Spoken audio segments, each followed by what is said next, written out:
हम अपने कर्मों का फल अवश्य भुगतना पड़ेगा, चाहे देर हो या सवेर, कर्म सिर्फ हमें भुगतने ही पड़ेंगे।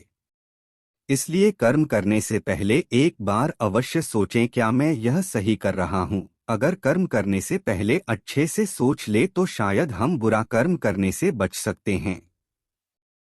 अगर आपने अपने आप को बचा लिया तो सजा से भी बचा लिया। आपने बुरा कर्म कर लिया तो एक न एक दिन भगवान अवश्य सजा देगा। इस जन्म में नहीं, अगले जन्म में ही कर्मों का फल भोगना पड़ता है।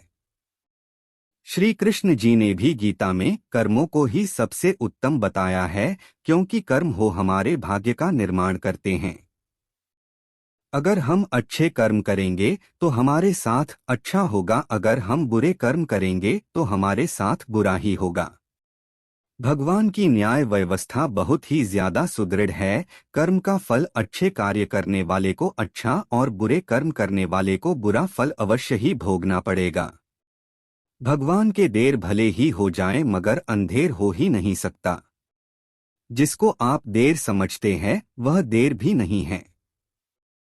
प्रभु ने प्रत्येक कर्म के फलित होने का समय पहले से ही निर्धारित कर रखा है। समय से पहले या पीछे फल की प्राप्ति नहीं होगी।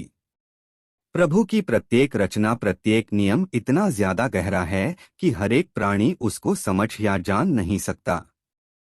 आज जो कर्म हम कर रहे हैं, परिपक्व होकर उनसे ही हमारे भाग्य की रचना होती है। हमारे भाग्य के निर्माता हम खुद ही है और प्रत्येक मनुष्य को उसके भाग्य के अनुसार उसे फल या कुफल अवश्य भोगना पड़ेगा ही।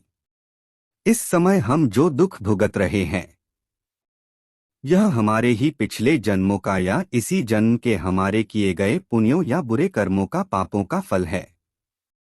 प्रभु को दोष नहीं देना चाहिए। भगवान का एक विधान यह है कि हमारे कर्म, विचार और भावना को अनुसार ही हमें सुख या दुख की प्राप्ति होगी, और वह सुख या दुख हमें खुद को ही भोगना पड़ेगा। मनुष्य के कब किए हुए पाप का फल कब मिलेगा, इसका कुछ पता नहीं। भगवान का विधान विचित्र है। जब तक पुराने पुण्य प्रबल रहते हैं, उग्र पाप का फल भी तत्काल नहीं मिलता।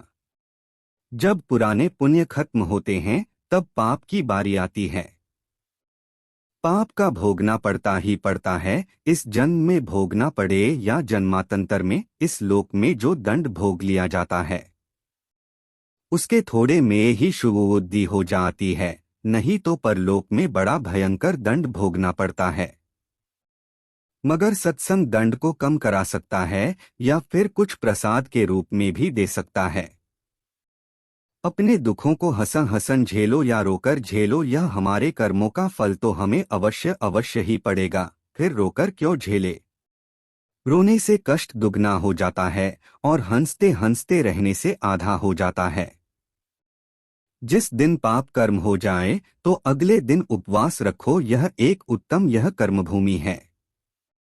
कर्म तो करना पड़ेगा, कर्म नहीं करोगे तो पाप चढ़ेगा। जैसा कार्य कर्म होगा वैसा ही फल भी भोगना पड़ेगा। फिर दुष्कर्म क्यों करे।